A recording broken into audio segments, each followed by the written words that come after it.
जय राधा माधव कुंज बिहारी।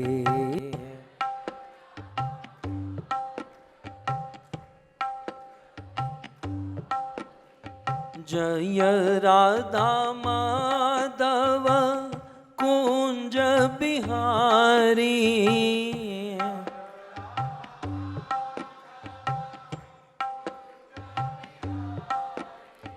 जय राधा माधव कुंज बिहारी।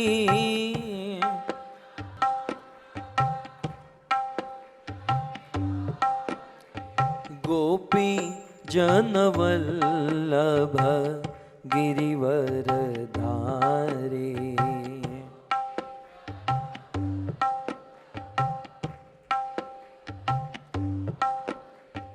गोपी जनवल्लभ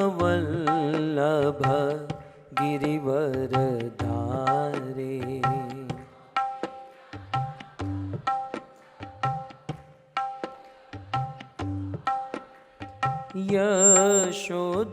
यशोदानंदन ब्रज जन रंजन। यशोदानंदन व्रज जन रंजन। यशोदानंदन ब्रज जन रंजन। यशोदानंदन व्रज जन रंजन। यशोदानंदन ब्रज जन रंजन। यशोदानंदन व्रज जन रंजन। यमुना तीर वनचारी। यमुना तीर वनचारी। यमुना तीर वनचारी। यमुना तीर वनचारी। जय राधा माधव कुंज बिहारी। जय राधा माधव कुंज बिहारी। श्री राम जय राम जय जय राम। श्री राम जय राम जय जय राम। श्री राम जय राम जय जय राम। श्री राम जय राम जय जय राम। श्री राम जय राम जय जय राम। श्री राम जय राम गाइए। जय जय राम। श्री राम जय राम जय जय राम। श्री राम जय राम जय जय राम। दशरथ नंदन राजा राम। दशरथ नंदन राजा राम। कौशल्यानंदन सीताराम। कौशल्यानंदन सीताराम। भद्रगिरीश्वर राजा राम। भद्रगीश्वर राजा राम। गंगा तुलसी शालिग्राम। गंगा तुलसी शालिग्राम। श्री राम जय राम जय जय राम। श्री राम जय राम जय जय राम श्री राम जय राम जय जय राम श्री राम जय जय राम राम कृष्ण हरि राम कृष्ण हरि राम कृष्ण हरि राम कृष्ण हरि राम कृष्ण हरि राम कृष्ण हरि राम कृष्ण हरि राम कृष्ण हरि जय जय राम कृष्ण हरि राम कृष्ण हरि राम कृष्ण हरि राम कृष्ण हरि राम कृष्ण हरि प्रेम से गाइए राम कृष्ण हरि राम कृष्ण हरि राम कृष्ण हरि जय जय राम कृष्ण हरि राम कृष्ण हरि राम कृष्ण हरि राम कृष्ण हरि राम कृष्ण हरि राम कृष्ण हरि राम कृष्ण हरि राम कृष्ण हरि हरे राम राम राम सीता राम राम राम हरे राम राम राम सीता राम राम राम हरे राम राम राम सीता राम राम राम हरे राम राम राम सीता राम राम राम हरे राम राम राम सीता राम राम राम हरे राम राम राम सीता राम राम राम हरे राम राम राम सीता राम राम राम हरे राम राम राम सीता राम राम राम हरे राम राम राम सीता राम राम राम हरे राम राम राम सीता राम राम राम हरे राम राम राम सीता राम राम राम हरे राम राम राम सीता राम राम राम राजा राम राम राम सीता राम राम राम राजा राम राम राम सीता राम राम राम राजा राम राम राम राम सीता राम राम राम राजा राम राम राम सीता राम राम राम राधा श्याम सुंदर राधा श्याम सुंदर राधा श्याम सुंदर राधे राधा श्याम सुंदर राधा श्याम सुंदर राधा श्याम सुंदर राधे जगन्नाथ जगन्नाथ बलदेव जय सुभद्रा जगन्नाथ जगन्नाथ बलदेवा जय सुभद्रा गौरनिताय जय गौरनिताय गौरनिताय जय गौरनिताय गौरानिताय जय गौरानिताय गौरानिताय जय गौरानिताय प्रभुपाद प्रभुपाद प्रभुपाद शिल प्रभुपाद प्रभुपाद प्रभुपाद प्रभुपाद शील प्रभुपाद जय जय प्रभुपाद प्रभुपाद प्रभुपाद प्रभुपाद जय जय प्रभुपाद प्रभुपाद प्रभुपाद प्रभुपाद निताय गौर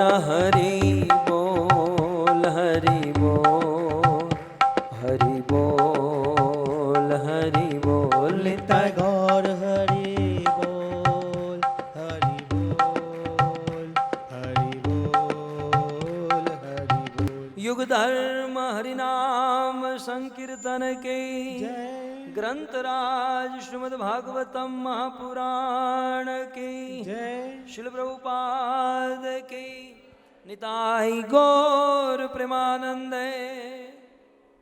लोकाभिरामम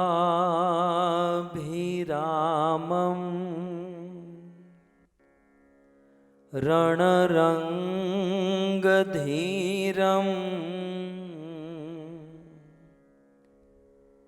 राजीवनेत्रम रघुवंशनाथम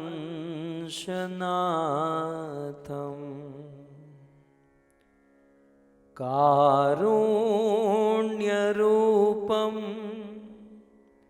करुणाकरन्तम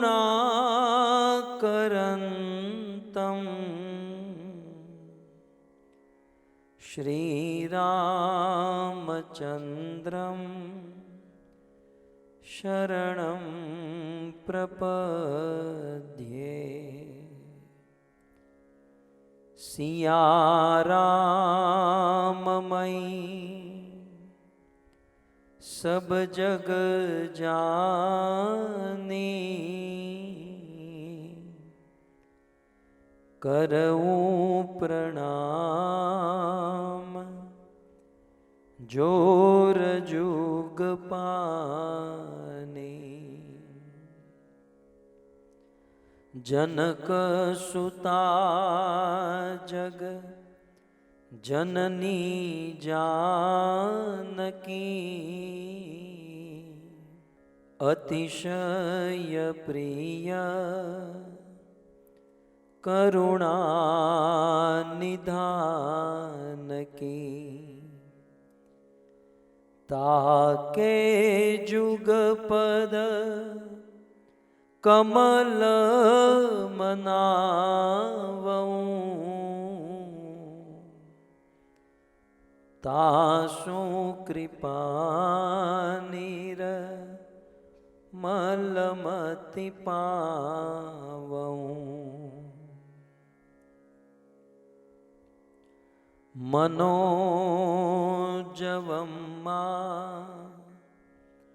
ऋततुल्यवेगं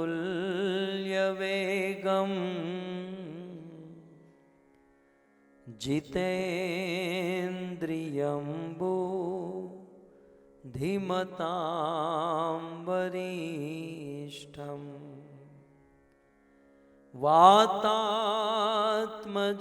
वा नरयूतमुख्यं,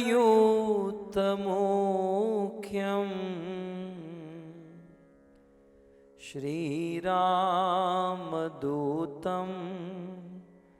शरणं प्रपद्ये।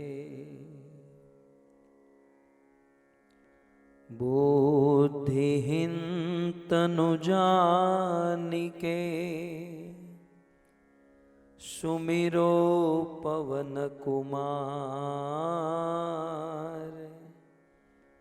बल बुद्धि विद्या देहु मोहि, हरहूँ कलेश विकार।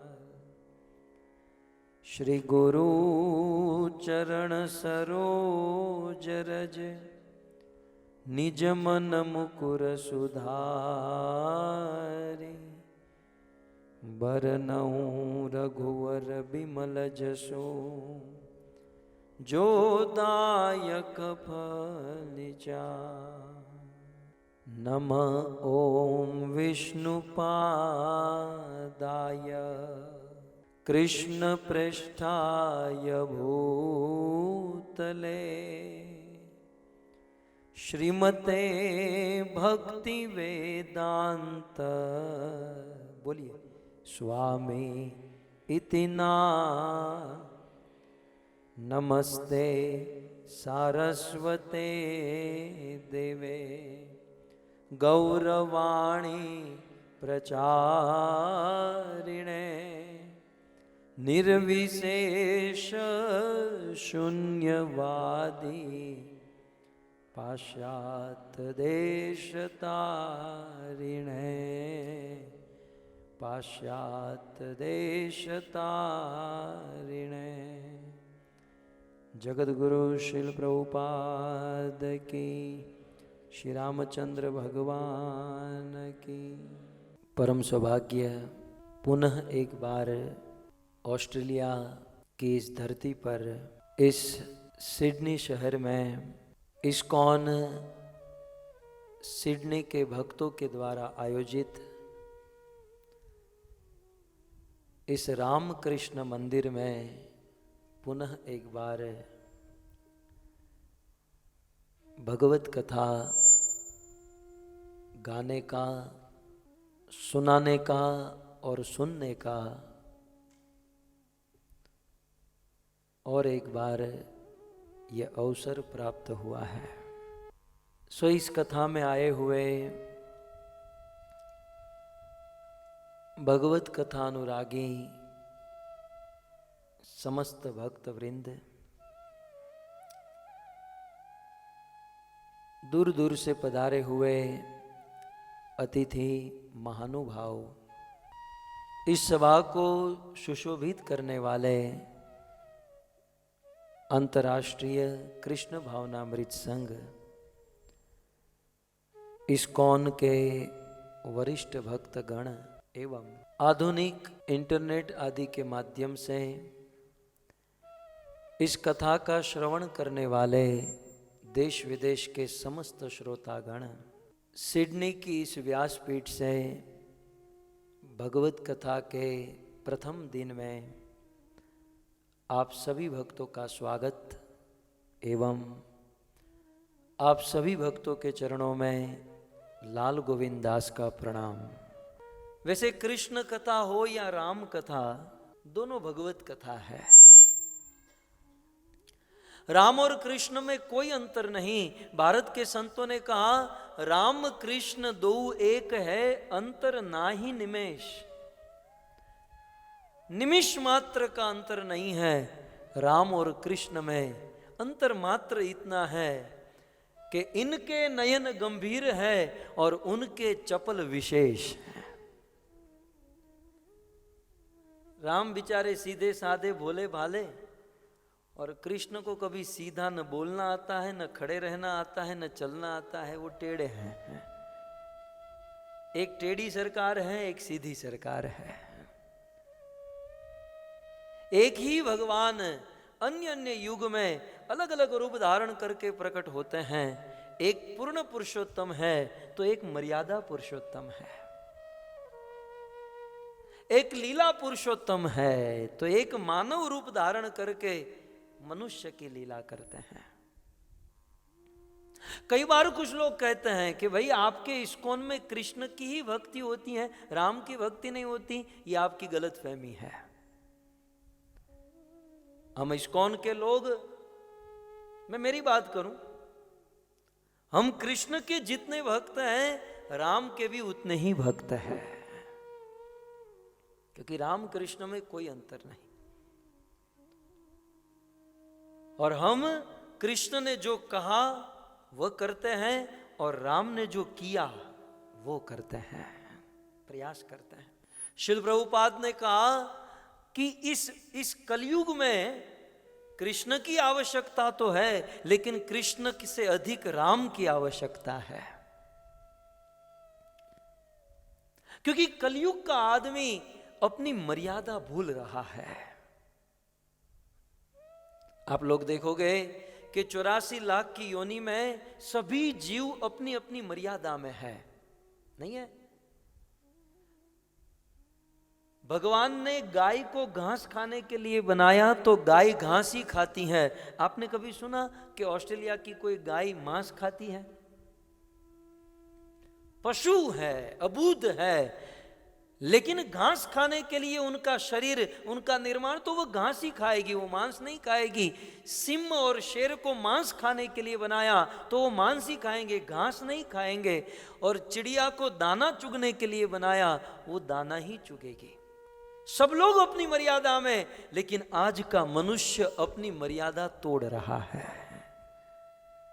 गाय घास ही खाती है, सिंह मांस ही खाता है, चिड़िया दाना ही चुगती है, लेकिन आज का आदमी घास भी खाता है, मांस भी खाता है, बकरे का खाता है, मुर्गे का खाता है, अरे कुत्ते का कुछ तो लिहाज करो यार, सुअर का, कुत्ते का।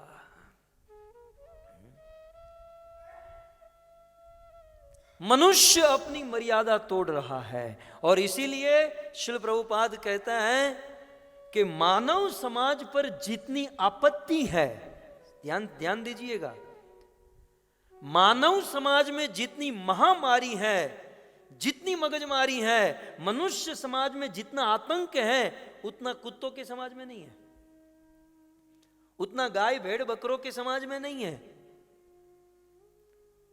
ये वर्ल्ड वॉर मनुष्य के बीच में होता है, पशुओं के बीच में नहीं होता। क्यों? क्योंकि मनुष्य अपनी मर्यादा तोड़ रहा है।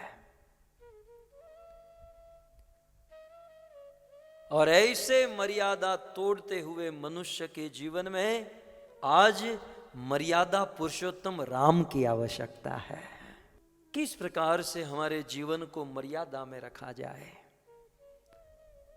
किस प्रकार मर्यादा में रहकर अपना जीवन जिया जाए, भगवान रामचंद्र से हम सीखते हैं। और रामचंद्र की लीला कथा रामायण से हमें जानने मिलता है। श्री हनुमान जी भागवत के 5वें स्कंद में कहते हैं, मर्त्यवतारस तु ही मर्त्य शिक्षणम रक्षावधा एव न केवलम विभो। भगवान केवल रावण जैसे असुरों को मारने के लिए नहीं, मरण धर्मा मनुष्य को उपदेश देने के लिए इस धरती पर आए हैं। सो ऐसे भगवान रामचंद्र की कथा, तो ऐसे भगवान रामचंद्र की कथा हम सब श्रवण करेंगे। रामायण में से हम 3 वस्तु सीखेंगे, और वो है, एक है श्रद्धा, दूसरा है प्रेम, और तीसरा है आचरण। क्या है? श्रद्धा, प्रेम और आचरण। खैर, लेकिन ये ब्रह्मांड टिके हुए हैं ग्रेविटी फोर्स से। विज्ञान कहता है, मुझे कोई पूछे ये ब्रह्मांड, ये धरती, ये ग्रह नक्षत्र, ये समाज, ये दुनिया टिकी हुई है तो एकमात्र श्रद्धा के ऊपर, एकमात्र श्रद्धा। आज का विज्ञान भी यदि टिका है तो श्रद्धा के ऊपर। मैं आपको कहूं, विज्ञान से यदि श्रद्धा को हटा दो तो यह संसार तबाह होने में 1 सेकंड ना लगे, क्योंकि सभी देशों के पास एटम बम है, परमाणु बम है, उसको निकलने में, कमान से निकलने में 1 सेकंड ना लगे और पूरी दुनिया तबाह हो जाए। यह सब टिका हुआ है श्रद्धा के कारण। श्रद्धा से संसार टिका है। दुख की बात यह है कि हम संसार में, समाज में छोटी छोटी वस्तुओं के ऊपर श्रद्धा कर लेते हैं, लेकिन जिस पर करनी चाहिए उस भगवान में और भगवान के द्वारा रचे हुए शास्त्रों में श्रद्धा नहीं करते हैं। कभी कभी हम रामायण, गीता, भागवत सुनाते हैं, कुछ लोग कहते हैं हम गीता को नहीं मानते, हम भागवत नहीं मानते, हम रामायण नहीं मानते, तू निकल यहां से क्योंकि मैं तुझे नहीं मानता हूं। ये गीता, भागवत, रामायण, ये भगवान के द्वारा दी गई एक देन है। ईश्वर यदि हमारे पिता है तो ये शास्त्र, ये सदग्रंथ हमारी मां है। इस पर श्रद्धा नहीं करेंगे तो ईश्वर के पास नहीं पहुंच पाएंगे। लेकिन कुछ लोग नहीं करते, कुछ लोग भगवान में श्रद्धा होती ही नहीं है, रखते ही नहीं है।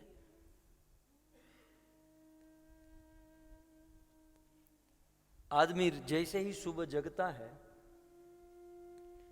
जगते ही पहला काम क्या करता है? यदि सज्जन होगा तो ब्रश करेगा, नहीं तो सीधा चाय पिएगा। अच्छा आदमी होगा साफ सुथरा तो सुबह उठकर सीधा बाथरूम जाकर ब्रश करेगा। यदि उस टूथपेस्ट कंपनी के ऊपर आपकी श्रद्धा उठ गई और आपके मन में ऐसा हुआ कि इस टूथपेस्ट वाले ने इसमें पॉइजन डाला होगा, तो ब्रश कर पाएंगे? जगते ही पहली श्रद्धा होती है ना उस टूथपेस्ट के ऊपर। रोज सुबह जगते हैं, उस टूथपेस्ट के ऊपर हमारी श्रद्धा होती है कि नहीं भाई इस कंपनी ने जो दिया है ठीक है, नहीं तो ब्रश ही नहीं करेंगे। चलो आगे चलते हैं। नहा धोकर फिर ब्रेकफास्ट के लिए बैठे, दूध पी रहे हैं। यदि दूध वाले के ऊपर श्रद्धा उठ गई, ये तो दिखने में भी जहर जैसा है, सफेद सफेद, इसमें यदि जहर होगा तो मर जाएंगे। लेकिन दूध वाले के ऊपर विश्वास, श्रद्धा है। फल खाते हैं, फ्रूट खाते हैं, सब्जी खाते हैं, पदार्थ खाते हैं, ग्रोसरी वाले के ऊपर श्रद्धा होती है। जिस कार में बैठकर ऑफिस जाते हैं उस ड्राइवर पर श्रद्धा होती है। ड्राइवर छोड़ो, आप खुद ड्राइव कर रहे हो, आपको अपने पर श्रद्धा है, लेकिन आप सोचो सामने वाला ठोक देगा तो ड्राइविंग कर पाओगे? सुबह से लेकर शाम तक न जाने कितने लोगों के ऊपर हम श्रद्धा करते हैं, तब जाकर हमारा जीवन चलता है। इन छोटी छोटी वस्तुओं में हम श्रद्धा करते हैं, लेकिन इतने बड़े ईश्वर भगवान में और सदग्रंथों में हम श्रद्धा नहीं करते हैं। ईश्वर को प्राप्त करने के लिए प्रथम स्टेप, प्रथम सीढ़ी है श्रद्धा। श्रीपाद रूप गोस्वामी ने कहा सबसे पहले श्रद्धा, ततः साधु संग, भजन क्रिया, अनर्थ निवृत्ति, निष्ठा, रुचि, आसक्ति, भाव और प्रेम। मनुष्य जीवन की सिद्धि क्या है? हम लोग इस धरती पर आए हैं क्यों? कुछ लोग कहेंगे खा पी कर ऐश करने के लिए। 4 दिन की चांदनी ऐश करो यार। यदि खा पी कर ऐश करने आए होते तो भगवान ने हमको सूअर बनाया होता, क्योंकि सूअर 24 घंटा खाता है लेकिन फिर भी उसके पेट में दर्द नहीं होता, और हम थोड़ा सा ज्यादा खा लेते हैं, हॉस्पिटल जाना पड़ता है। मनुष्य जीवन भोगने के लिए नहीं, भजन करने के लिए मिला है। मनुष्य जीवन मिला है कृष्ण प्रेम प्राप्त करने के, ईश्वर प्रेम प्राप्त करने के लिए। और केवल हमारा सनातन हिंदू धर्म ही नहीं, आप मुस्लिम धर्म ले लो, क्रिश्चियन धर्म ले लो, सभी धर्म का एक ही मजहब है, एक ही एम है, भगवान से प्रेम। कुछ लोग अन्य रूप में, कुछ लोग अन्य रूप में, आखिर सबका लक्ष्य एक है, ईश्वर प्रेम। और जब तक भगवान से प्रेम नहीं होगा, संसार की छोटी छोटी वस्तुओं में फंसे रहेंगे। सो मनुष्य जीवन की सर्वोच्च सिद्धि, सर्वोच्च लक्ष्य, टॉप मोस्ट गोल को प्राप्त, गोल है प्रेम। और उस प्रेम तक पहुंचने के लिए सबसे पहला कदम है श्रद्धा। श्रद्धा, श्रद्धा की बड़ी आवश्यकता है। और आश्चर्य की बात यह है कि यह श्रद्धा किसी पर्थ और सिडनी के मॉल में नहीं मिलती है। कहां से लाओगे श्रद्धा? कहां से लाओगे? क्योंकि श्रद्धा के बिना कुछ नहीं हो सकता। और श्रद्धा कहां से लाएंगे? श्रद्धा आएगी साधुओं की संगति करने से, सुकृत करने से, सेवा करने से। सो श्रद्धा। चैतन्य महाप्रभु को पूछा गया कि भाई श्रद्धा के बहुत सारे अर्थ हैं, लेकिन हे महाप्रभु आप बताइए श्रद्धा किसे कहते हैं? चैतन्य महाप्रभु कहते हैं श्रद्धा शब्दे विश्वास कहे सुदृढ़ निश्चय। श्रद्धा माने विश्वास, और श्रद्धा और विश्वास का अर्थ है दृढ़ निश्चय। दृढ़ निश्चय। कैसा निश्चय? कृष्ण भक्ति कैल सर्व कर्म कृत है। राम और कृष्ण की भक्ति करने से सारे बुरे कर्म खत्म हो जाएंगे और वे अवश्य हमारी रक्षा करेंगे। ये दृढ़ निश्चय, इसी का नाम है श्रद्धा। ये है श्रद्धा।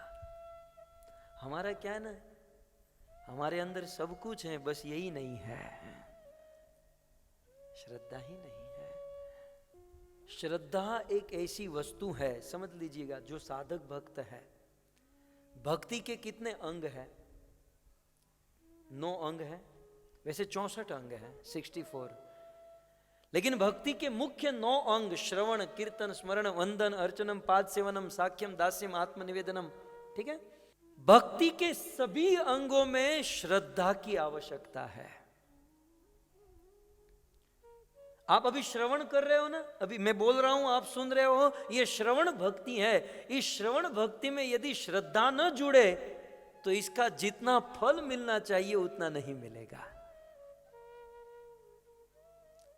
नहीं तो आप समझिए, गोकर्ण जी, जब गोकर्ण की कथा जानते ना, गोकर्ण धुंधुकारी, पिछली बार हमने सुनी थी।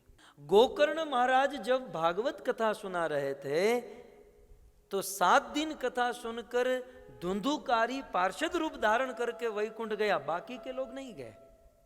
क्यों? क्योंकि धुंधुकारी को भगवान में, भक्ति में श्रद्धा थी, अन्यों को नहीं थी। वक्ता एक है, कथा एक है, ये वक्तव्य एक है, सुनने वाले अनेक हैं और अनेक सुनने वाले अलग अलग श्रद्धा से सुनते हैं, इसलिए श्रवण के फल में भी अंतर है। समझ रहे हैं आप? एक स्कूल में क्लासरूम होता है, एक टीचर होती है, 100 स्टूडेंट होते हैं। वह टीचर एक ही सब्जेक्ट पढ़ाती है, लेकिन उन स्टूडेंट में से कोई डॉक्टर बनता है, कोई वकील बनता है, कोई इंजीनियर बनता है, तो कोई डाकू बनता है। क्यों भाई? टीचर तो, गुरुजी तो एक ही थे, पढ़ाया गया सबको एक ही, लेकिन रिजल्ट में अंतर क्यों आया? सबकी श्रद्धा के अनुसार भेद है। तो चाहे श्रवण हो, चाहे कीर्तन हो, सब लोग 16 माला जाप करते हैं, लेकिन सबको फल बराबर नहीं मिलेगा। फल श्रद्धा के अनुसार मिलेगा। जो जितनी अधिक श्रद्धा से भगवान का नाम जपेगा उसको अधिक फल मिलेगा। श्रद्धा, चाहे श्रवण हो, चाहे कीर्तन हो, चाहे स्मरण हो। अभी मैं वहां सीधा में गया प्रसाद में, क्योंकि हम तो प्रसाद वाले भगत हैं। जो कीर्तन करते हैं उसे कीर्तनिया कहते हैं, जिसको प्रसाद में रुचि होती है उसे प्रसादिया कहते हैं।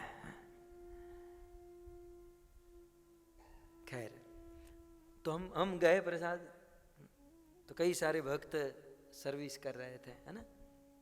सर्विस 5 लोग कर रहे थे, प्रसाद 100 कर रहे थे। प्रसाद 100 5 लोग कर रहे थे, लेकिन पांचों को समान फल नहीं मिलेगा। चमचा तो सब हिला रहे थे, भाई लो लो लो। मेहनत भी पांचों कर रहे थे, लेकिन पांचों को समान फल नहीं मिलेगा। जो व्यक्ति जितनी श्रद्धा से सेवा कर रहा है, कोई इस भाव से खड़ा है कि भाई यहां नहीं हम मेहनत करेंगे तो ये लोग हमारे वहां नहीं आएंगे, इसलिए वो चमचा हिला रहा है। तो कोई पूर्ण भाव से कि आज मैं धन्य हो गया, मुझे मेरे राम कृष्ण की सेवा का अवसर मिला, मुझे वैष्णव सेवा का अवसर मिला, इतनी श्रद्धा से उनका फल भी उतना ऊंचा होगा। श्रद्धा महत्वपूर्ण है भक्तों, श्रद्धा महत्वपूर्ण। भगवत गीता में तो कृष्ण ने एक पूरा अध्याय ही श्रद्धा के ऊपर बता दिया। जब 7 दिन की करूंगा ना तब ये सब बताऊंगा। मुझे तो रामचरित्र सुनाना है। श्रद्धा बड़ी महत्वपूर्ण है।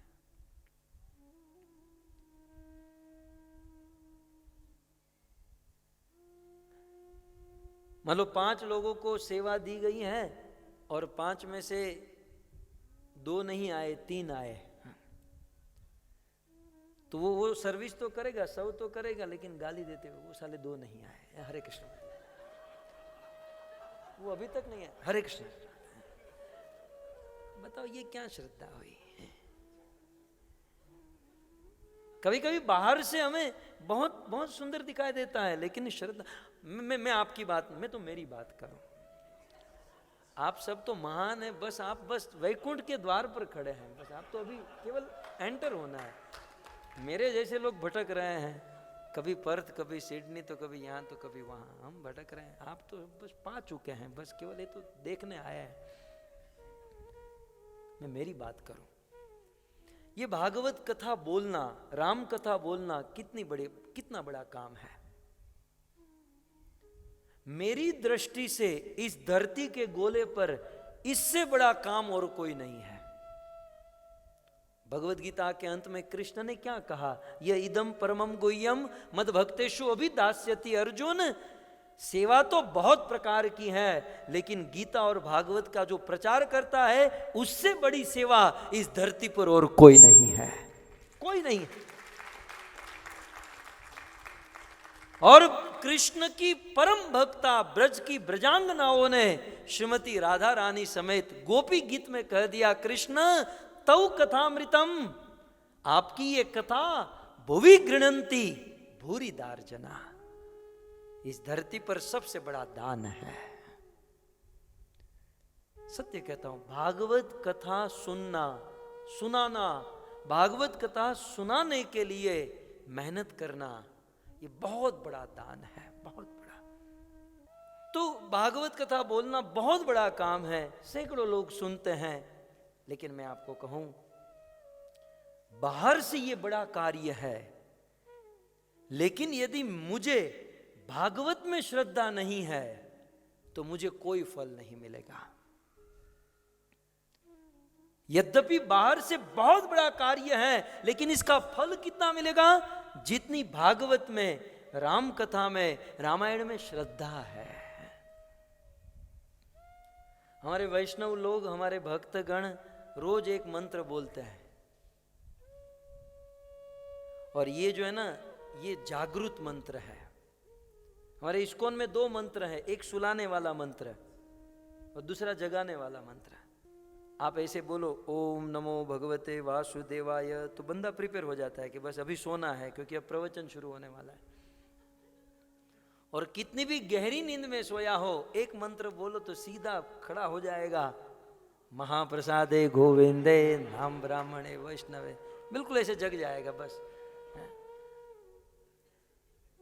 तो ये जो हम मंत्र बोलते हैं ना प्रसाद लेने से पहले, जानते हैं ये महाभारत का श्लोक है।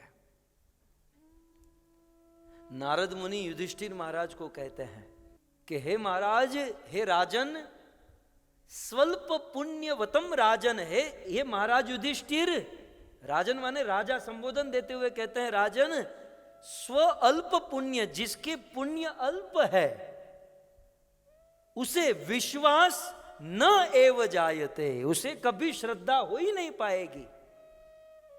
जिसके पुण्य कम है उसको कभी श्रद्धा नहीं हो सकती। किसमें? 5 वस्तु में। पहली कौन सी है? महाप्रसाद, गोविंद, नाम, ब्राह्मण और वैष्णव। कभी इस पर विचार किया? बस प्लेट देखी, महाप्रसाद है, गोविंद है, नाम, ब्राह्मण है, वैष्णव है। इसका अर्थ तो देखो कितना सुंदर है। महाप्रसाद, गोविंद, नाम, ब्राह्मण और वैष्णव, ये 5 वस्तु में उन लोगों की कभी श्रद्धा नहीं हो सकती जिसने पुण्य नहीं किया है। ये बात नारद मुनि युधिष्ठिर महाराज को कहते हैं। और यदि श्रद्धा नहीं होगी तो इन 5 लोगों का कितना भी संग करें, कितनी भी सेवा करे, उसे जितना फल मिलना चाहिए उतना नहीं मिलेगा। हमारे देश में एक बहुत बड़े संत हुए, श्रीपाद रामानुजाचार्य। उन्होंने भगवान की भक्ति का बड़ा प्रचार किया, और जब भी कोई प्रोग्रेस करता है तो उसे गिराने वाले तैयार हो ही जाते हैं। फिर कोई भी फील्ड क्यों न हो, सभी क्षेत्र में आग लगी हुई है, क्या बताए, सभी क्षेत्र में कृष्ण भक्ति का प्रचार। और उनके ही अपने लोग रामानुजाचार्य, मध्वाचार्य से ईर्ष्या करने लगे, और उनको पता था कि ये रोज मंदिर जाते हैं, प्रणाम करते हैं, ठाकुर जी का चरणामृत लेते हैं और फिर अपनी सेवा में चलते हैं, तो तो उस दिन उनके एक ईर्षालु जन ने उस चरणामृत में जहर डाल दिया, पॉइजन।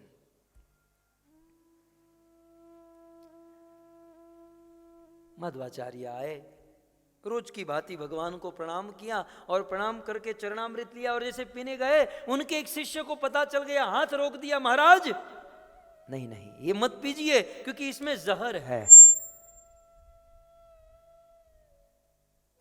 अच्छा, इसमें जहर है? हाँ महाराज, आपको मारने की साजिश है ये।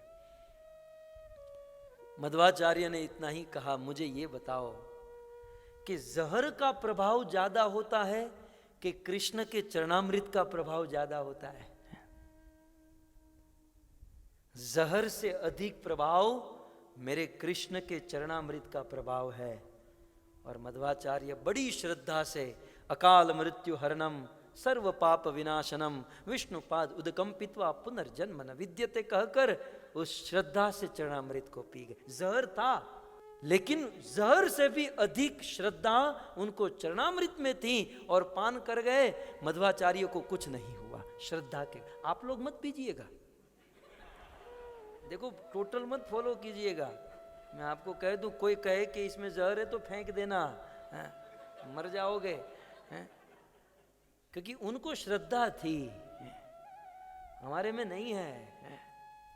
श्रद्धा बड़ी महत्वपूर्ण वस्तु है। कल का इतिहास, मारवाड़ की मीरा को जहर दिया गया, राणा ने विष दिया, मानो अमृत पिया, मीरा सागर में सरिता समाने लगी, दुख लाखों सहे मुख से मोहन कहे, मीरा प्रेमी प्रीतम को मनाने लगी, वो तो गली गली हरि गुण गाने लगी, ऐसी लागी लगन मीरा हो गई मगन, वो तो गली गली हरि गुण गाने लगी, महलों में पली बन के जोगन चली, मीरा रानी दीवानी कहाने लगी, ऐसी लागी लगन मीरा हो गई मगन। मीराबाई को जहर दिया गया, लेकिन श्रद्धा थी, मेरे तो गिरधर गोपाल दूसरो न कोई। रामायण में लिखा है, गरल सुधा रिपु कर ही मिटाई। यदि श्रद्धा है ना तो विष भी अमृत बन जाता है, और यदि ईश्वर में श्रद्धा न हो तो अमृत भी विष बन जाता है। अंत में श्रद्धा के मामले में इतना ही कहना चाहता हूं। वो 7 दिन की कथा मैं आप सबको भेजूंगा, बुलाऊंगा आपको, लेकिन श्रद्धा के मामले में अंत में भागवत के 8वां स्कंद मुझे याद आ रहा है।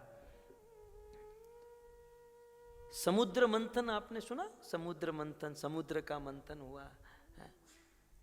बड़ी रोचक कथा है, मेरी मन पसंद कथा है, और इसमें असुरों की स्टाइल मुझे बड़ी पसंद है।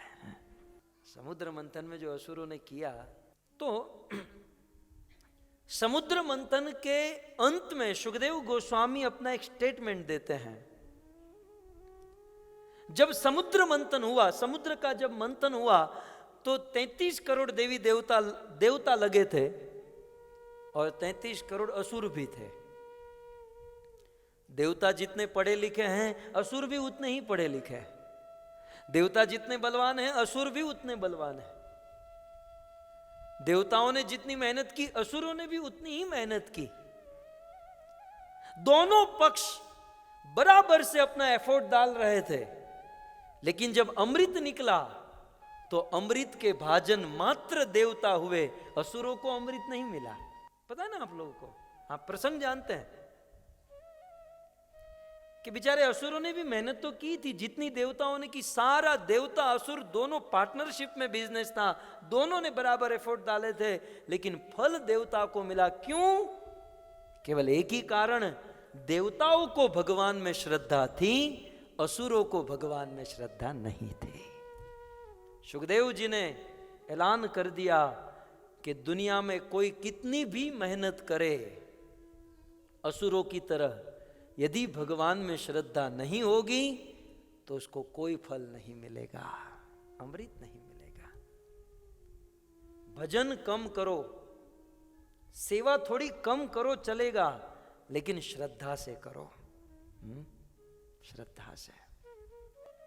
मैं श्रद्धा की एक परिभाषा दूं। ये तो मैंने कहा कि श्रद्धा होनी चाहिए, न हो तो ऐसा है वैसा है, लेकिन श्रद्धा की डेफिनेशन, श्रद्धा की पराकाष्ठा क्या है? किसी में 1% श्रद्धा होती है, किसी में 2%, किसी में 3%, 5%, 10%, 25, 30, 40, 45, 50, 55, 60, 100% श्रद्धा जिसमें हो उसे श्रद्धा की पराकाष्ठा कहते हैं। श्रद्धा की पराकाष्ठा क्या है? श्रद्धा की पराकाष्ठा है कि अपने श्रद्धेय माने जिस पर श्रद्धा हम कर रहे हैं उनके आज्ञा और उनके संकेत के अनुसार चलना।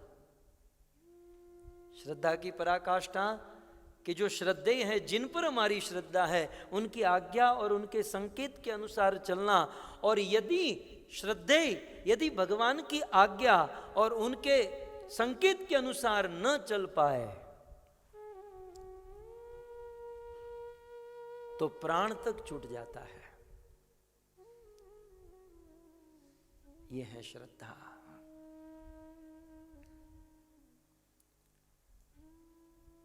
और रामायण में वैसे सभी पात्रों में यह देखा गया, लेकिन जहां मन जा रहा है, जहां सबसे अधिक ऐसी श्रद्धा प्रकट हुई भगवान रामचंद्र की अपने पिता दशरथ जी में।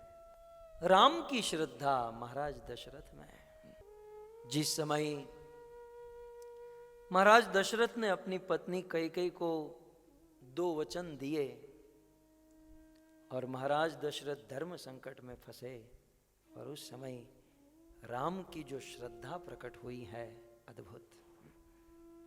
श्रद्धा किसे कहते हैं? भगवान रामचंद्र ने अपने आचरण से दिखाया। रामायण से कुछ घड़ी हम इस प्रसंग को थोड़ा सुनते हैं। महाराज दशरथ के विषय में क्या कहा गया, और साथ ही साथ ये भी कह दूं, श्रद्धा के साथ प्रेम की थोड़ी सी परिभाषा दे दूं। श्रद्धा की पराकाष्ठा है कि अपने श्रद्धेय की आज्ञा और संकेत का पालन करना, और प्रेम की पराकाष्ठा है कि जिससे हम प्रेम करते हैं उनके वियोग को सहन न कर पाना। प्रेमी के वियोग को सहन न करना, और यदि वियोग हो जाए तो प्राण भी संकट में आ जाना। श्रद्धा में आज्ञा का पालन मुख्य होता है, और प्रेम में वियोग सहन नहीं कर सकते हैं और प्राण संकट में आ जाते हैं। तो ऐसी श्रद्धा भगवान रामचंद्र में देखी गई, और वह प्रेम आज हम सुनेंगे देवी सीता और महाराज दशरथ में देखा गया। श्रद्धा, प्रेम, बता ही देता हूं, जिसके अंदर श्रद्धा प्रकट हो गई, समझ लो आज नहीं तो कल उसे प्रेम अवश्य होना है, क्योंकि श्रद्धा प्रेम का मूल है। श्रद्धा जो है प्रेम का बीज है। यदि बीज अंकुरित हो गया तो धीरे धीरे बढ़कर वो प्रेम तक पहुंचेगा। जिसमें श्रद्धा है उसे प्रेम होगा ही, और जिसे प्रेम है वो आचरण करेगा ही। प्रेम का मतलब क्या है? अपने प्रेमी की इच्छा के अनुसार आचरण करना। हम आज सीता और दशरथ के विषय में सुनेंगे कि किस प्रकार मां सीता में श्रद्धा है, प्रेम है और आचरण है, किस प्रकार दशरथ जी में श्रद्धा, प्रेम और आचरण है। फिर कल शत्रुघ्न और भरत जी का सुनेंगे, परसों हनुमान जी का सुनेंगे, और राम का तो रोज सुनेंगे। तो ये सब खिचड़ी बनाकर खिलाऊंगा आपको 3 दिन, ठीक है ना? टॉपिक बराबर पकड़ में आया ना, कि बदल दूं? तो टॉपिक का इंट्रोडक्शन हो गया, अब उस पर इतिहास खोल कर देखते हैं। रामायण में बहुत सुंदर कथा है कि महाराज दशरथ गोस्वामी तुलसीदास जी ने, वैसे वाल्मीकि भी कम नहीं उतरे हैं, वाल्मीकि ऋषि भी परिचय देते हैं तो अद्भुत, लेकिन जो रसमयी लगा और बचपन से जिसका अभ्यास रहा, रामचरितमानस गोस्वामी तुलसीदास जी ने लिखा। अवधपुरी रघुकुल मनिराऊ, वेद विदित तेहि दशरथ नाऊ। रामायण में दशरथ जी का परिचय कैसा है? अवधपुरी, किसके राजा थे? बोले अयोध्या के राजा थे। ये जिसके राजा थे उस नगरी का नाम था अयोध्या। कभी विचार किया इस शब्द पर? योद्धा माने युद्ध करने वाला, और अयोध्या माने जहां पर किसी भी योद्धा का बस न चले। कितना भी बड़ा योद्धा अयोध्या में आकर पानी भरता था। और इसका दूसरा अर्थ, जहां पर कभी योद्धा की जरूरत ही नहीं पड़ी, महाराज दशरथ के नाम से ही लोग कांपते थे। ये थे महाराज दशरथ। और इसकी हालत आज क्या होने वाली है ये भी देखेंगे। और गोस्वामी जी ने तो बहुत सुंदर शब्द यूज किया, अवधपुरी। अवध, अवध माने जहां पर किसी का वध न हो, जहां किसी की हिंसा न हो, जहां क्रूरता न हो, जहां संघर्ष न हो, जहां मात्र प्रेम ही प्रेम है, वो है अवध, वो है अयोध्या। और ऐसे अयोध्या के मुकुटमणि सरताज महाराज दशरथ है। नाम ही जिसका गुण है दशरथ, दसों दिशा में जिसका रथ स्वतंत्र गति से चलता है, जिसको कहीं कोई रोक नहीं सकता। आप तो टिकट है, पासपोर्ट है, वीजा है, फिर भी इमिग्रेशन वाले रोकते हैं। और बात तो ऐसी ऐसी ऐसी रुआब से बात करते कि हम चोर हैं। कभी कभी तो होता है यहां से वापस चला जाऊं, क्यों आए यहां पर, क्या करोगे यहां पर, कितने दिन रहोगे? भाई पैसे देकर आए, मुफ्त में थोड़ी आए तेरे देश में। लेकिन इतना, और सिक्योरिटी वाले तो ऐसा चेक करते जैसे हम बम लेकर ही घूम रहे हैं। मुझे तो ये आज तक समझ में नहीं आया, क्या बिगाड़ा है हमने इन लोगों का। और हंसते तो है ही नहीं, इतना मुंह चढ़ाकर खड़े रहते हैं कि आधे तो ऐसे ही हम डर जाते हैं। और उसमें भी आपके ऑस्ट्रेलिया के इमिग्रेशन वाले, अमेरिका वाले, ये तो हद कर देते हैं। खैर, महाराज दशरथ का रथ दसों दिशा में अव्याहत गति से, कोई उसे रोक न पाए। बड़े बड़े देवताओं को मदद करने जाते जब असुरों के साथ युद्ध होता, और देवताओं को विजय प्राप्त कराते हैं। वेद विदित, गोस्वामी जी क्या कहते हैं? वेद विदित, वेदों में जिसकी महिमा गाई जाती है, ऐसे महाराज दशरथ है। उनके विषय में आगे कहते हैं, धर्म धुरंधर गुण निधि ज्ञानी, धर्म धुरंधर गुण निधि ज्ञानी, हृदय भगति मति सा रंग पाणी। महाराज दशरथ धर्म धुरंधर, धर्म में धुरंधर थे और हृदय में सारंग पाणी, भगवान विष्णु की भक्ति थी। ये एक गुण ऐसा है जिसमें सारे गुण समा जाते हैं। मान लो कोई कहे कि मैं एक आदमी को मिलकर आया, दिखने में बहुत अच्छा था, बोलने में अच्छा था, चलने में अच्छा था, उसके हजारों गुण गिनाए, लेकिन हजारों गुण न गिना कर केवल इतना कह दे कि वो राम या कृष्ण का भक्त था, दैट्स ऑल। क्योंकि ये एक ऐसा गुण है जिसमें सारे गुण आ जाते हैं, जैसे भारत में 2000 रुपये की नोट है, उसमें 1000 की भी है, 500 की भी इंक्लूड है, 100 की, 50 की, 10 की, चिल्लर सब कुछ होता है। ठीक उसी प्रकार राम और कृष्ण की भक्ति करने वाले में अन्य गुण तो अपने आप आ जाते हैं। ऐसा भागवत में लिखा, यस्यास्ति भक्ति भगवंत अकिंचना सर्वे गुणे तत्र समासते सुरा। इसलिए जब किसी की संगति करनी हो, किसी का एसोसिएशन करना हो, या अपनी बेटी बेटे का विवाह कराना हो, और कुछ मत देखिए, केवल इतना देखिए क्या वो राम कृष्ण की भक्ति कर रहा है। यदि वो भक्त है तो सारे गुण उसमें अपने आप आ जाते हैं। भक्तों को सिखाना नहीं पड़ता कि बुजुर्गों को देखकर प्रणाम करो, वो अपने आप प्रणाम करते हैं। भक्तों को कहना नहीं पड़ता किससे कैसे बात करनी चाहिए, वो सब अंदर से भगवान के द्वारा सारे गुण प्रकट हो जाते हैं। इसलिए अपने बच्चों को एजुकेशन दो, अन्य सारा ज्ञान दो, लेकिन साथ ही साथ उसे भक्ति सिखाओ। बच्चे यदि भक्त बन गए तो सारे गुण अर्जन हो जाएंगे, सारे गुण आ जाएंगे। तो हृदय भगति भगवान की भक्ति थी। और ऐसे अयोध्या के चक्रवर्ती सम्राट महाराज दशरथ, एक दिन की बात, महाराज दशरथ अपने राज सिंहासन पर बैठे थे। एक समय सब सहित समाजा, राजसभा रघुराज बिराजा, राय शुभाय मुकुर करलीना, बदन बिलोकी मुकुट समकीना। एक समय की बात, राजाधिराज अवधपति महाराज दशरथ अयोध्या के ऊंचे आसन पर, सोने के सिंहासन पर बैठे थे और लाखों की खचाखच सभा भरी हुई थी।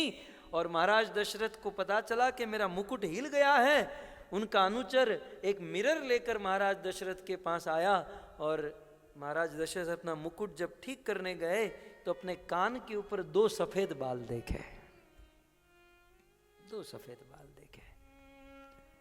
और जैसे ही महाराज दशरथ ने श्रवण समीप भय सीत केसा, मनहु जठर पनु अस उपदेशा, कान के समीप 2 सफेद बाल देखे महाराज दशरथ के हृदय में बहुत दुख हुआ। सफेद बाल देखकर दुख तो हमको भी होता है ना, कि भाई अब सलून में जाना होगा, काले कराने पड़ेंगे। लेकिन ऐसा दुख नहीं। महाराज दशरथ के विषय में कहते हैं कि मनहु जरठ पनु अस उपदेशा, महाराज दशरथ को उपदेश मिला। हृदय में बड़ा दुख हुआ, हृदय बहुत दुख लाग। दशरथ के हृदय में दुख हुआ, किस बात का? बीत गयो दिन भजन बिना,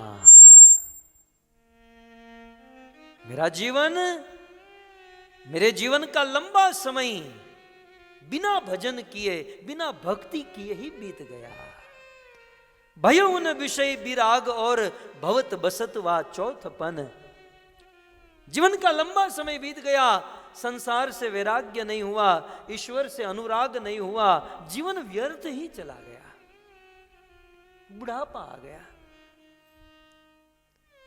बाजू में वशिष्ठ जी बैठे थे और दशरथ जी ने कहा, महाराज गुरुदेव, अब मैं बूढ़ा हो गया, रघुकुल की रीत के अनुसार मैं मेरे ज्येष्ठ पुत्र राम को राजा बना दूं और मैं वन में जाकर भजन करूं, ऐसी इच्छा हो रही है। महाराज, राम को राजा बनाने का कोई योग्य मुहूर्त बताइए। वशिष्ठ जी क्या कहते हैं? वशिष्ठ जी ने कहा, तदेव लग्नम सुदिनम तदेव। महाराज, आपको भजन करना है और राम को राजा बनाना है, मुहूर्त देखने की जरूरत नहीं। कुछ कार्य ऐसे होते ना जहां पर मुहूर्त नहीं देखे जाते, विचार आते ही तुरंत पूर्ण करने होते हैं।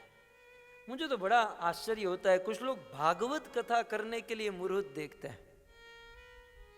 अरे जिस दिन मन में विचार आया ना, वही सबसे अच्छा मुहूर्त है, इसे पूर्ण करो।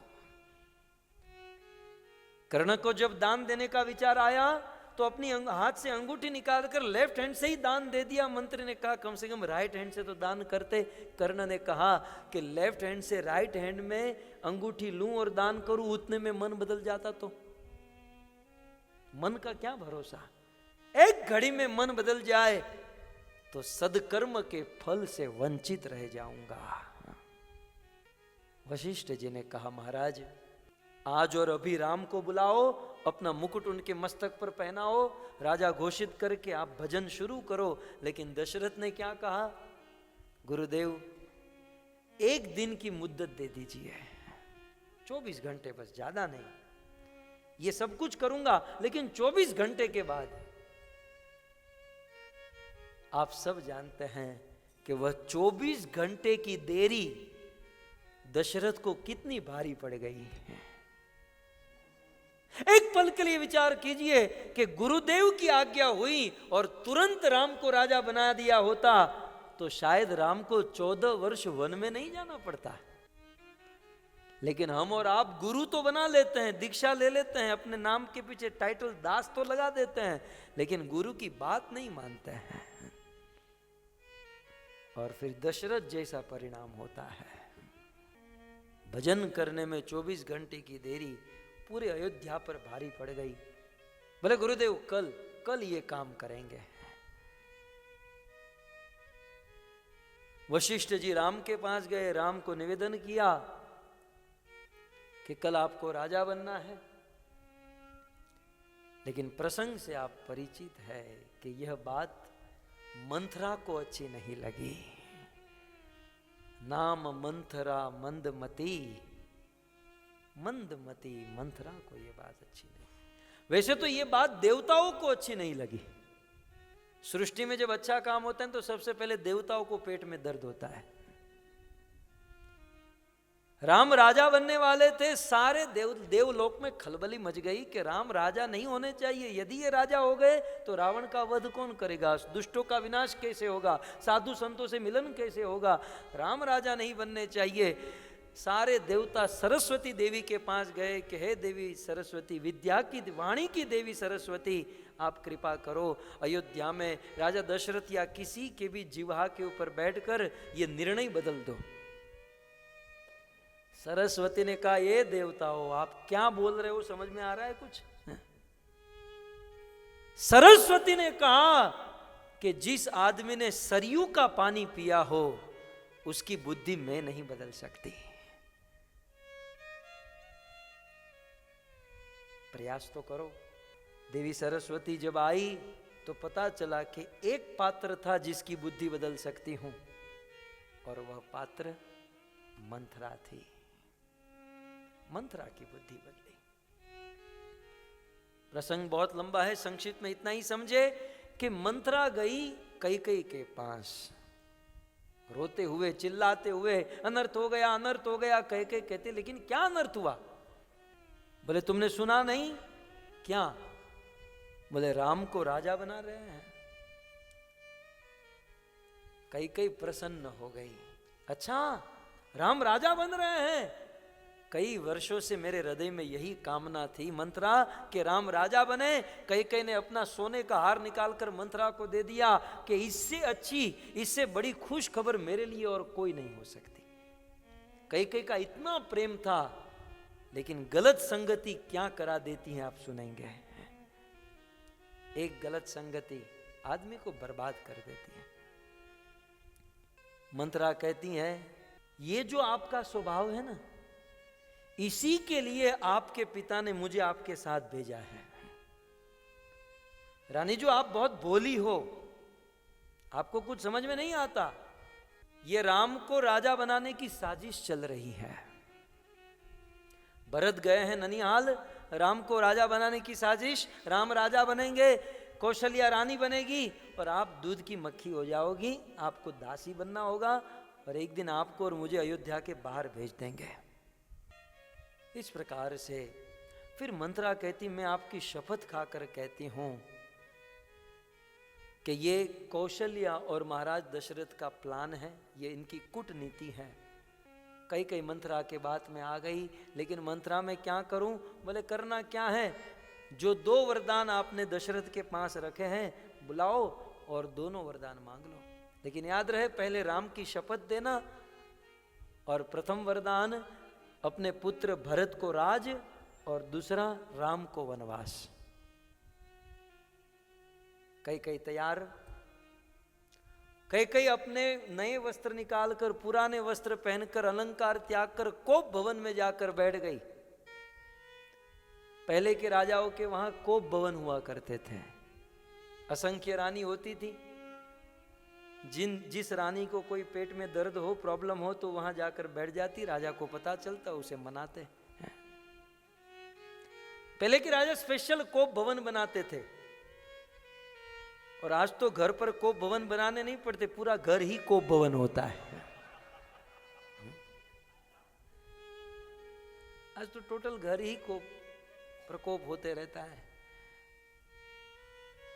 महाराज दशरथ ध्वज लगाओ, पताका लगाओ, ये सजाओ वो सजाओ, बड़े बिजी थे कि कल मेरा बेटा राजा बनने वाला है।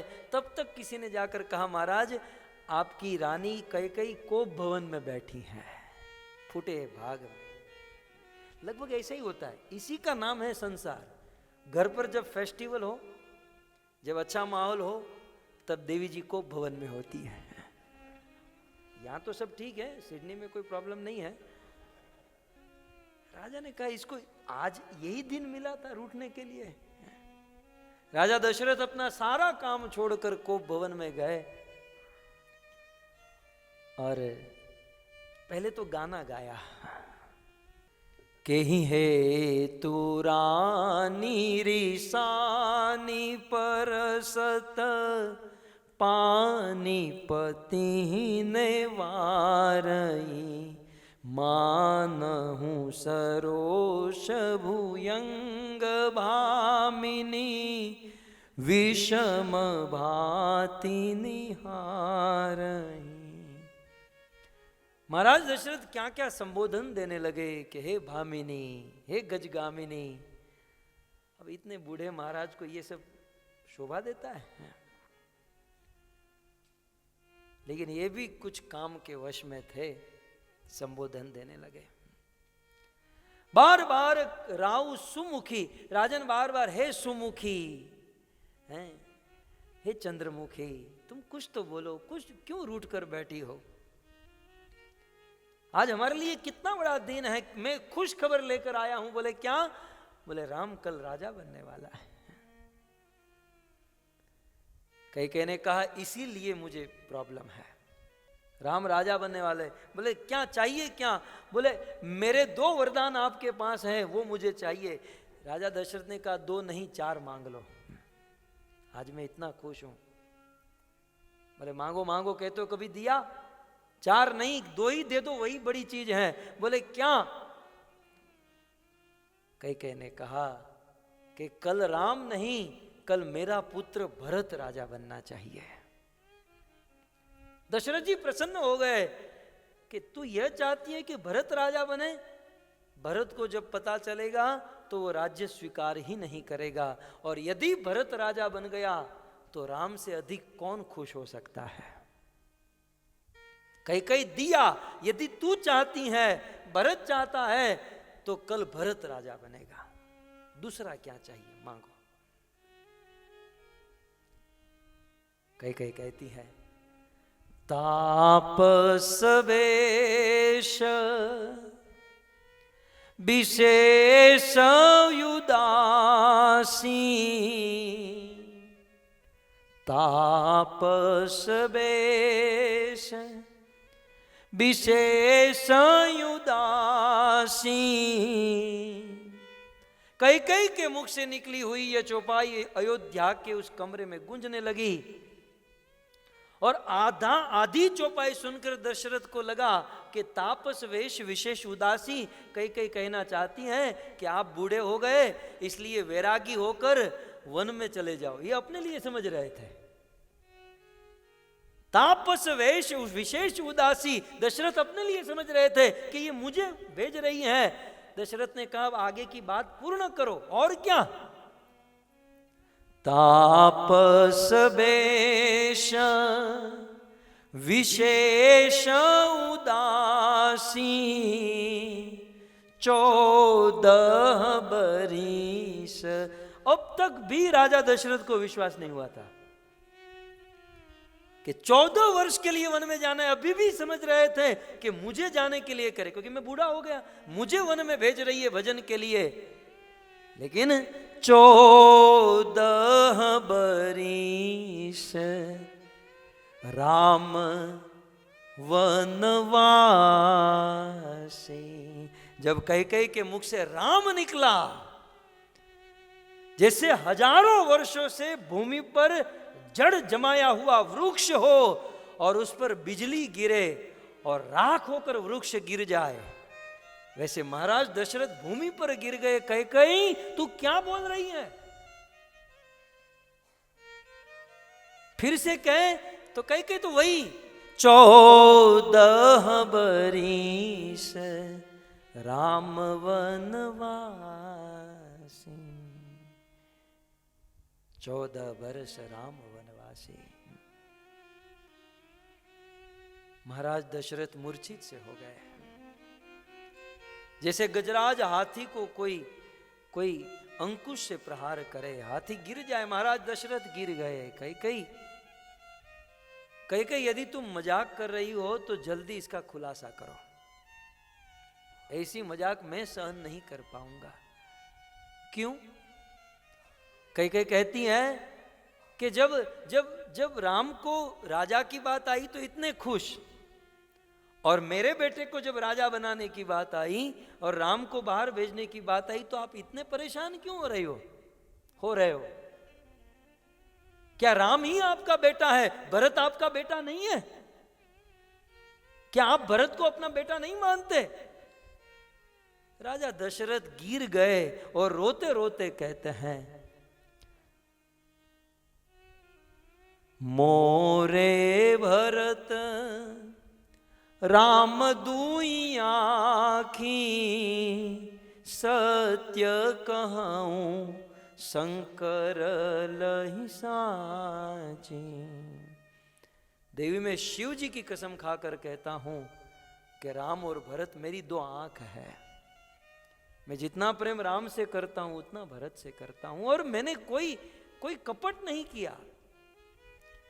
कहीं तुझे ऐसा लगता है कि मैंने छल कपट किया, तो मैंने कोई कपट नहीं किया। मेरे मन में तो यही था कि राम के राजा बनने की बात मैं तुम्हें सरप्राइज दूंगा और तुम खुश होगी। बस मेरा एक ही दोष कैकेयी कि मैंने तुझे पूछा नहीं, और तुझे पूछे बिना मैंने एक निर्णय लिया। उस निर्णय की इतनी बड़ी सजा तू दे रही है। कैकेयी राम मेरे प्राण है, और यदि राम चला जाए मेरे प्राण निकल जाएंगे। जैसे कोई लाश हो और उसे श्मशान में चिता पर जलाया जाए और जले नहीं, और शमशान का वो जल्लाद व डोम लकड़े से उसे बिल्कुल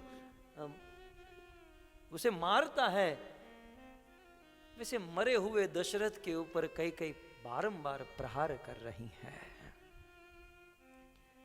दशरथ मूर्छित हो रहे हैं।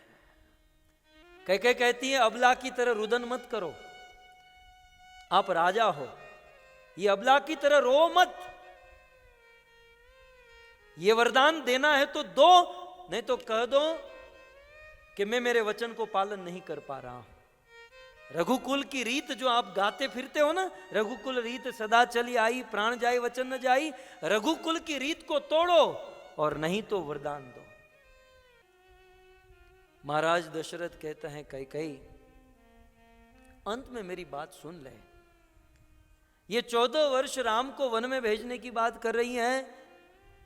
राम तो राम है, वो तो सुनते ही वन में चला जाएगा और 14 वर्ष खत्म करके वो वापस भी आ जाएगा। अयोध्या में सब कुछ ठीक हो जाएगा। लेकिन दो चीज को गंगा जल भी नहीं धो पाएगा कहीं। एक तेरा कलंक और दूसरा मेरा अफसोस। तुझे जो कलंक लगेगा वो कोई नहीं धो पाएगा, और मेरा अफसोस कभी नहीं दूर हो पाएगा। और कह तूने ठान ही लिया है कि तुझे राम को वनवास देना है, तो एक काम और कर ले, ये जो तलवार लटक रही है दीवार पर उसे निकाल और मेरा मस्तक अलग कर दे। क्योंकि मैं किस मुख से राम को कहूंगा कि तुझे वन में जाना है, कह के तू मुझे मार दे। ऐसा कहकर महाराज दशरथ मूर्छित हुए। रात बीत गई, सुबह भोर हुई, 3:30 बजे पूरी प्रजा भगवान राम के द्वार पर आकर खड़ी है कि आज राम राजा बनने वाले हैं, हम पहले प्रभु को देखेंगे, हम पहले देखेंगे। उसी समय सुमंत्र जी को हुआ कि महाराज दशरथ रोज आ जाते हैं, आज नहीं आए। सुमंत्र जी दशरथ जी के कमरे में गए तो जाकर देखा दशरथ जी मूर्छित पड़े हैं, और कई ने कहा जरा राम को बुला कर आओ। रात भर दशरथ रोते रहे, मनाते रहे, लेकिन कई नहीं मानी। और सुबह भोर में सुमंत्र राम के पास, राम का द्वार खुला। राम ने सोचा सुमंत्र जी, और इस समय मुझे मां कई बुला रही है। राम के मन में संकल्प विकल्प, पूरी अयोध्या आज सोच रही है, और राम तेज गति से चलकर उस कोप भवन में पहुंचे हैं। अपने पिता दशरथ को मूर्छित देखे, मां कई खड़ी है। राम दौड़कर अपने पिता के पास, पिताजी बाबा ये क्या हुआ आपको, कौन सी कमी पड़ गई, क्या तकलीफ हो गई? आपने किसी को वचन दिया, वह कार्य करना चूक गए, मुझे बताइए, मैं कर दूंगा। लेकिन आप ऐसी स्थिति में मत रहिए। अब दशरथ कैसे कहे कि बेटा मैंने तुझे 14 साल वनवास दिया। दशरथ जी नहीं बोल पाए। भगवान राम कई के पास जाते हैं, कहते हैं मां अब तू ही बता कि पिताजी ऐसी परिस्थिति में क्यों है। तब कहती है राम मैंने इनसे 2 वरदान मांगे, भरत को राजा और तुम्हें 14 साल का वनवास। राम प्रसन्न हो गए। राम कहते हैं मां इतनी छोटी सी बात के लिए पिताजी की ये हालत। राम दशरथ जी के पास गए कि पिताजी आप इतनी छोटी बात के लिए, अरे आप पराक्रमी हो, आप राजा हो, और इतनी छोटी सी बात के लिए आप इतने परेशान हो रहे हो। 14 साल तो 14 दिन की तरह बिता लूंगा, पिताजी आप चिंता मत करो। यह है राम की श्रद्धा। यहां पर जिस सब्जेक्ट पर हम चर्चा कर रहे हैं, राम की श्रद्धा। राम की अपने पिताजी में कितनी श्रद्धा थी देखिए। 3.5 घंटे के बाद अयोध्या के राजा बनने वाले थे, और पिताजी ने कहा नहीं, किसी और से सुना कि पिताजी वरदान दे चुके हैं। राम तुरंत वन में जाने के लिए तैयार हो गए। श्रद्धा उसे कहते हैं, श्रद्धेय के ऊपर उनके संकल्प, उनके विचार को पूर्ण करना। दशरथ को कहने की जरूरत नहीं पड़ी। दशरथ के मन को, दशरथ जी के धर्म संकट को समझकर राम वन में चले गए। अब राम के बदले लक्ष्मण को ले लो, वो तो दशरथ जी को गाली देने लगे। दशरथ कौन होता है वन में भेजने वाला? लेकिन धन्य है राम, इसे श्रद्धा कहते हैं। हम तो गुरु बना रखे हैं, और गुरु जी ने एक ऐसी बात बता दी जो हमारे मन से विपरीत है, तो जो भी गुरुता है, जो भी श्रद्धा है, वो भी खत्म हो जाएगी। हम तो गुरु से भी वही करवाना और बुलवाना चाहते हैं जो हम चाहते हैं। लेकिन भगवान रामचंद्र की श्रद्धा आप देखिए कि महाराज दशरथ के विचार को समझकर निकल पड़े। और अब देवी सीता का प्रेम देखिए आप।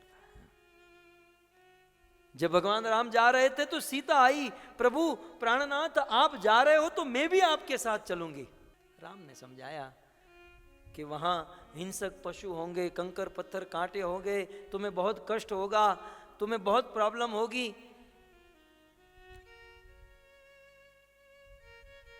सीता ने कहा कि प्रभु आपने ये जितनी भी प्रॉब्लम मुझे बताई, उससे ज्यादा मुझे कष्ट हो रहा है कि आज आपकी माता मेरी सास के सामने मुझे आपसे कुछ बोलना पड़ रहा है। और प्रभु आपके विरह में मैं रह नहीं पाऊंगी, मेरे तो जीवन आप है। और जब मैं घर से निकली तो मेरे पिता जनक, मां सुनैना ने कहा था कि चाहे सुख हो दुख हो, अपने पति का साथ कभी मत छोड़ना। आज की नारी की तरह नहीं, पति कम कमाता है तो डिवोर्स दे दो,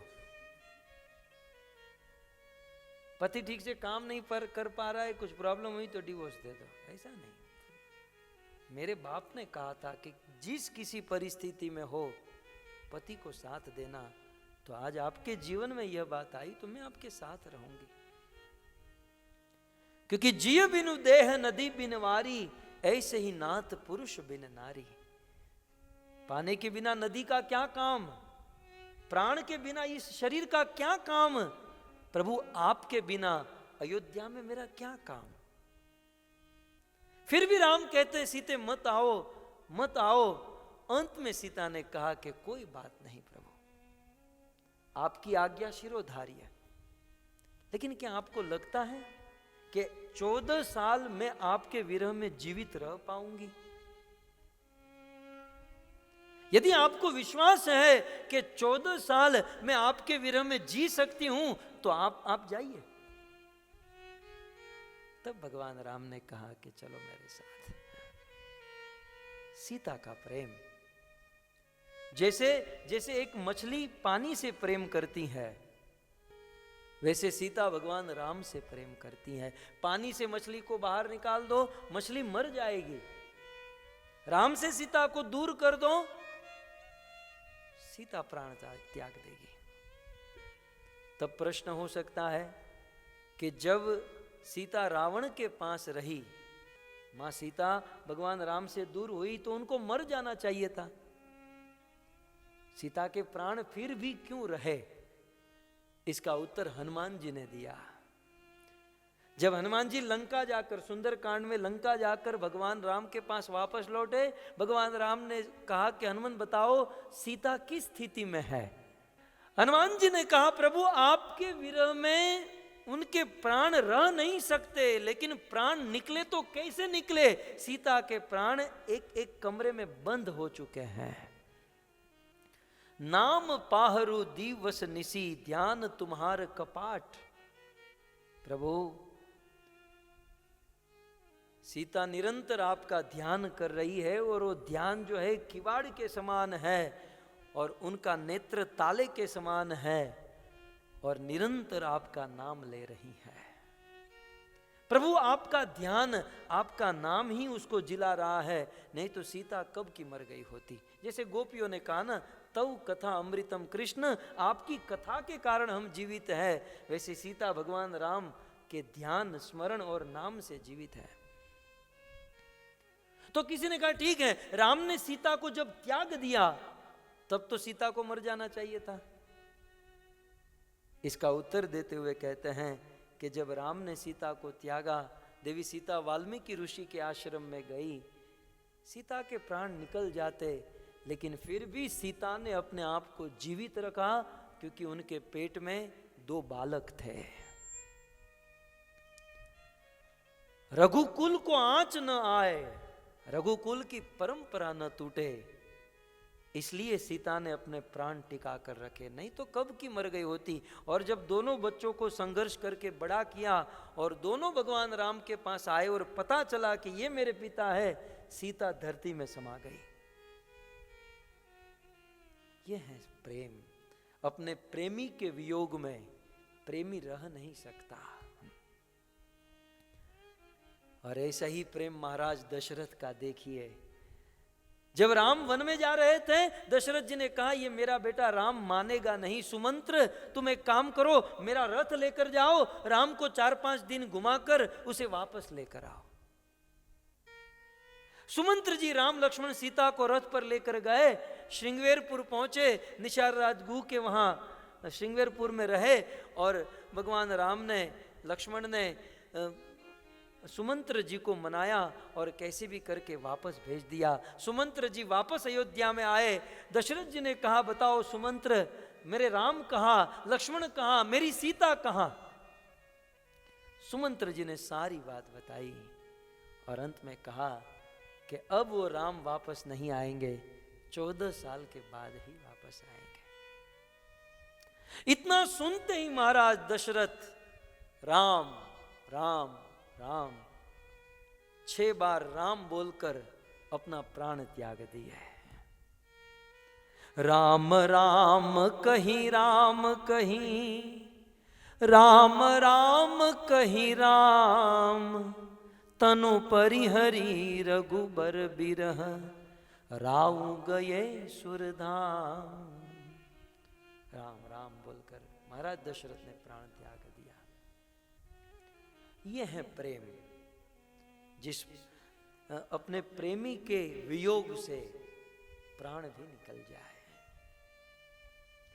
कई बार हम अपने आप को कहते हैं कि आई एम डिवोटी, मैं भक्त हूं, मैं सीनियर भक्त हूं।